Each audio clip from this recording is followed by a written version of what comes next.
Sa number 3, wala na tigayon ng compromise agreement sa tungas ng Bacolod LGU kag mga tenants. Pero closure sang Manukan Country ginpaisol sa Hulyo 22. Magalawig pa sa Hulyo 22 ang pagnegosyo sa mga tenants sa Manukan Country sa Bacolod matapos gintugutan sa Bacolod LGU ang duha ka semana nga extension. Iniagod makamat-amat ni sila Silo sa temporary facility nga natukod sa SM Prime Holdings Incorporated sa parking area sang mall.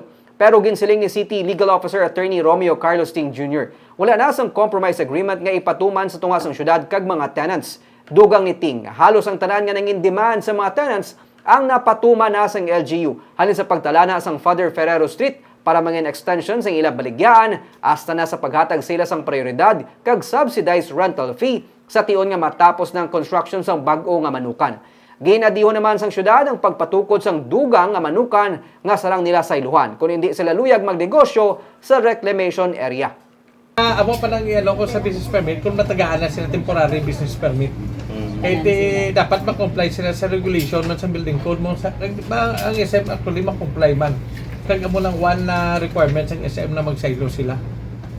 Ready ng facilities ng SM ka-comply man sa tanan yung mga requirements? Actually, amo pa nang meetingan man namong kung by 20 kompleto na ma-turnover man sa SM. Kahit actually subong ang kung mag-extend man gate, it will be depending na lang sa facilities ng SM kung maka-comply sila.